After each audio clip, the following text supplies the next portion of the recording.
What's going on, everybody? Kicked my dog out for a few minutes so that maybe I can knock out a reading here. There may be feline interruptions, so if you see a tail in the camera lens or anything, my apologies in advance. Let me see. Let's see what we have going on today. I'm breaking in a couple of newer decks I've had. One I found out on sale at Target yesterday, actually. Let's see what the cards have to say today. Trying to make this filming setup more practical for me so that I can do it on a more regular basis, because the way I was doing it before was just too much work for me. I don't like setting up and tearing down shit. I'd rather just have something like up and ready to go. Okay. So my crystal cards I pulled today. The first one's blue calcite. Act on your dreams. Okay. The other one looks like a piece of popcorn or a brain or something. It says get your mind right. Alright. So when I see this one, the magnesite? Oh, whatever.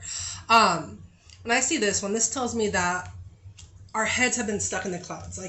Like we're daydreaming of what we want to do. We have these dreams, these ideas of where we're going, what we want to do with ourselves, but we're not taking practical, simple movements to bring that down into fruition, to bring it down from the ether to the 3D world, or whatever you want to call it, and make it actually turn into something and here in this real life. Now, this blue calcite, what I'm seeing from this is our words have power.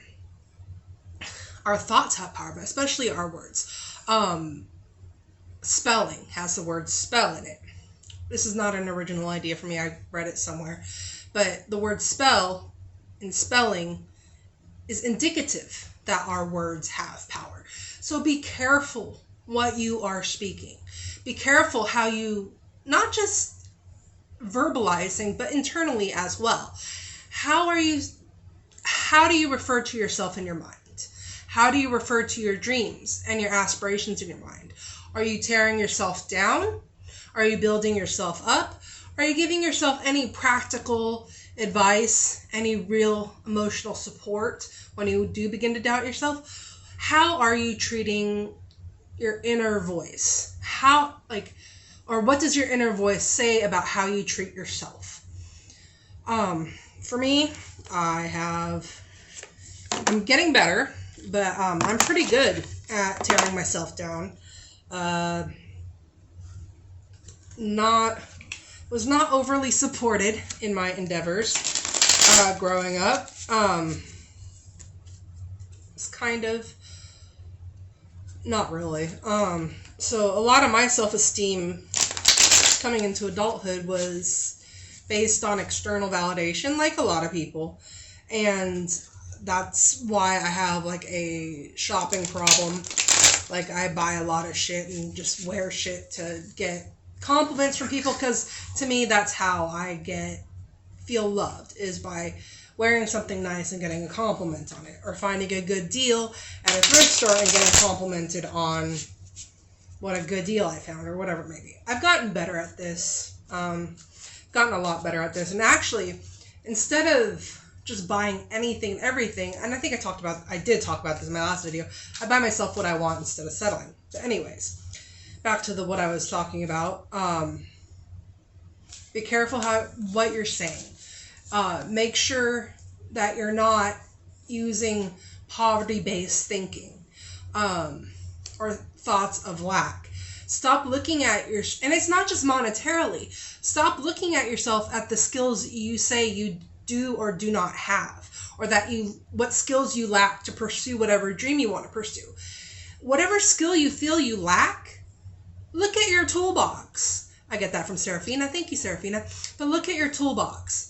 What skills do you have that can help you achieve what you want to achieve? You don't have to have the exact perfect skill set as everyone else doing whatever it is you want to do. We're all individual channels here on this planet. We all have our individual skill sets, and we all have something here that we need to share. So my approach to reading tarot is 110% different than anyone else's. I don't really refer to the books if I don't have to. I am strictly off the cards because I read the messages for how... it's not even reading tarot. Like, when I look at a card, it provides imagery for me to channel a message for the collective or for an individual, depending on who I'm doing a reading for. And not everybody's like that. Some people really work off the books. Not everybody can do intuitive off the cards. Or some people maybe develop into intuitive off the can't speak. Some people can't just start that way. Some people have to learn the real pragmatic way, following the rules. And then once they follow the rules and they feel comfortable, then they get more comfortable with using their intuition. Everybody's approach is different, and there's no right or wrong way to do anything.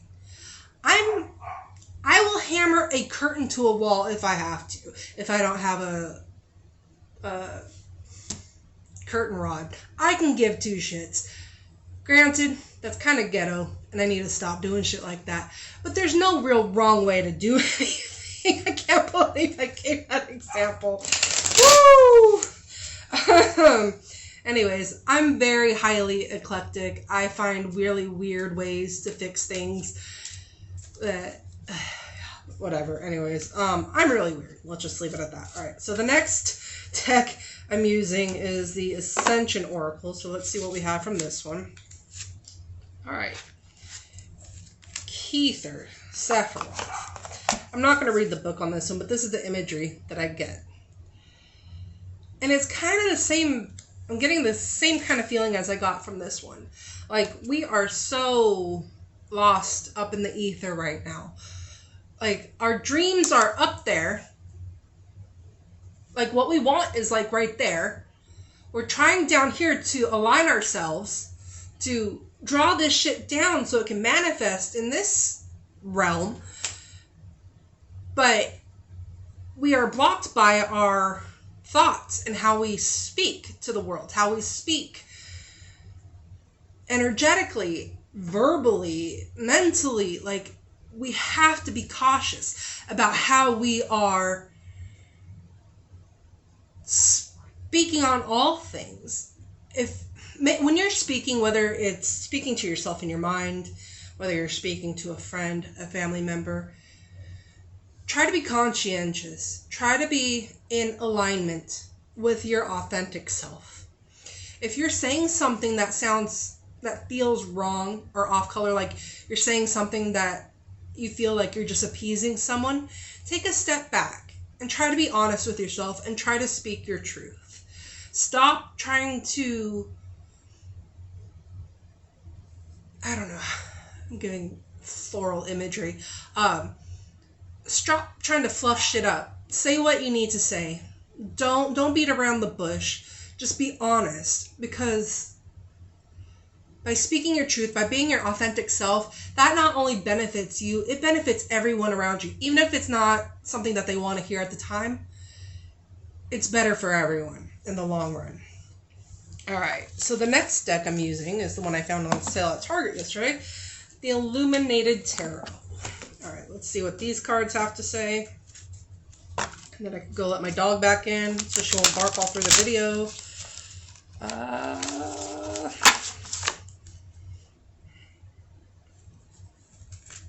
Awkward smile again, because I don't know. My throat chakra's all off. One. I like these cards. I like the imagery. Ooh. 1, 2. Okay. Yeah. This is the card I pulled. Let you look at the imagery for a second. To me, that just kind of reinforces what I was saying. We have to make sure we're speaking from our hearts. You see the heart on the cup. And look, she's pouring this from one heart to another. So we have to be in alignment and true. See the green heart chakra? We have to be speaking our truth and speaking from our heart when communicating with others, when communicating with the energy around us, with our guides, with ourselves. You will not manifest what you want to manifest if you are not being authentic in all things and in alignment. And I'm being told to mention, let go of fear. I'm pretty sure this is a message for me. These always are. But I'm sure whoever's watching this needs this message just as much as I do. Sorry, my throat chakra. Fear holds us back unnecessarily. Live your truth. Speak from within. Let others know how you feel. Your treasures no one can steal. The right ones are to whom you will appeal. All right, that was a little bit poetic. That's actually how I get a lot of my poetry. That was a download, live on camera for everybody. That was kind of interesting. That's kind of cool. But just be true to yourself. Love yourself. Make sure you're thinking kind thoughts about yourself. Make sure you're in alignment. And don't be hard on yourself if you're not. It's a process. It's not a race. It's a journey. This is what we came here to do. Don't rush it. You're fine. You're exactly where you need to be. I tell myself that all the time, even though it feels like I am way off track, because I sure as shit feel like I'm off fucking track right now from where I want to be. But I tap in. I tap into my gut, to my sacral chakra, or my whatever, there's solar plexus chakra, there you go. I tap into my solar plexus chakra and I can feel the timelines there. So even like when up here, I'm feeling like my brain's telling me you're not where you're supposed to be, you're not doing enough, you're not good enough, this or that. I calm that down and I try to fall into my solar plexus chakra. And in my solar plexus chakra, I'm able to kind of feel the timeline. And I kind of close my eyes and I get rid of all my doubts and I kind of just tune in.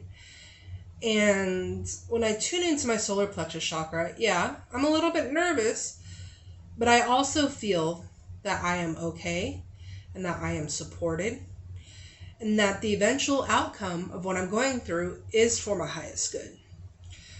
So if you're not trusting what's going on in here, check in with your gut, like literally listen to your gut, listen to your intuition. It helps me immensely and it's keeping me sane because I'm going through a lot right now. Don't get me wrong, I'm blessed and all in all, I'm doing fantastic, but gonna have a turbulent few months. But listen to that. But I know, just listening to my gut, I know that what's gonna happen and what's gonna unfold is for my highest good, is for the highest good for my son, the highest good for my spiritual development, my professional development, doing this kind of stuff. I would love to do this kind of stuff full time, whether it's doing readings for individuals or like a spiritual coaching type thing. Don't hesitate, reach out. You could book with me. My info is in the deets below. If you feel like you can't afford a reading or whatever it may be, reach out. And if the energy vibes, I'm not going to turn someone away if they need a reading. That's not why I'm here. I mean, I want to make a living off of it, but also I don't want to gouge people. I don't want to make things inaccessible because I think that's bullshit. I don't think you need to pay $500 for a fucking reading, you know? But yeah, that's all. I love y'all. You guys have a great day.